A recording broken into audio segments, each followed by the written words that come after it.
C'est une chose tellement grande de voir la réalité. Quand vous parvenez au récit des actes, vous découvrez que cette chose se répète. Qu'est-ce qui est arrivé? Vous commencez ce livre avec le Seigneur Jésus demeurant dans le ciel. Le quartier général est dans le ciel. Chaque parcelle de gouvernement est désormais dans le ciel. C'est alors que le Saint-Esprit vient pour que tout soit céleste et tout gouverner en relation avec le ciel.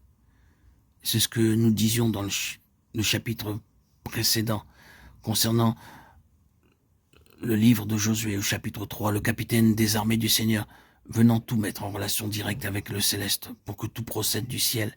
Ici, le capitaine représente le Saint-Esprit. Il est descendu tout d'abord du ciel à Jérusalem dans un puissant mouvement céleste et les choses sont arrivées. Mais notez quelle a été la tendance après un peu de temps. Bien sûr, l'histoire est rapportée succinctement, mais elle couvre une période considérable.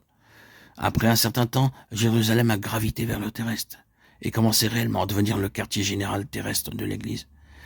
Jérusalem devait seulement être, selon l'ordre du Seigneur, le début, le commencement de l'œuvre, commençant à Jérusalem. Jérusalem n'avait été destinée à être la chose finale et exclusive, mais elle se constituait elle-même en une sorte de quartier général pour gouverner l'Église.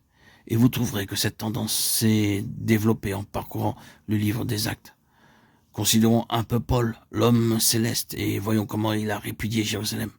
Au 7e chapitre du livre des Actes, lors de la lapidation d'Étienne, c'est la fin de Jérusalem. À partir de ce moment-là, le ciel déclare de nouveau, non pas de quartier général ou de centre terrestre, le gouvernement est dans le ciel. Peu après cela, ils ont tous été disséminés hors de Jérusalem et ils ont été criblés d'en haut et retirés du filet pour aller dans toutes les directions.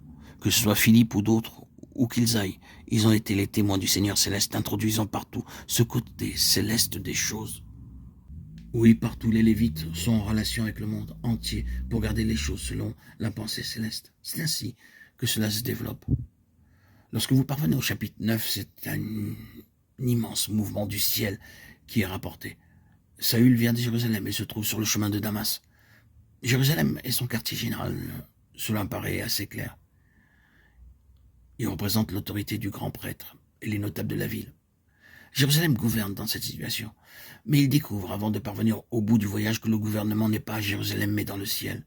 Les cieux s'ouvrent, la lumière et la voix céleste se manifestent. C'est alors la fin du terrestre pour Saül de Tarse. À partir de ce moment, il est un homme céleste. Nous pouvons voir que depuis lors et pour toujours, cet homme agira en relation avec le ciel.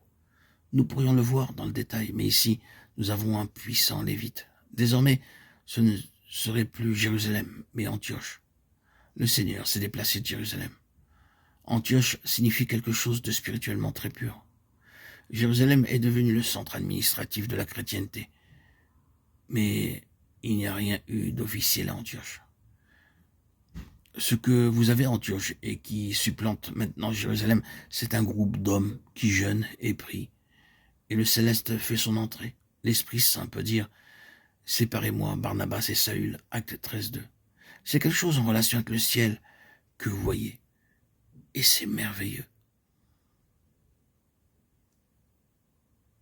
Nous pourrions apporter d'autres évidences, mais qu'est-ce qui est le point essentiel? N'est-ce pas assez clair? Que dans la pensée de Dieu, tout doit avoir un lien avec le céleste et être gouverné du ciel.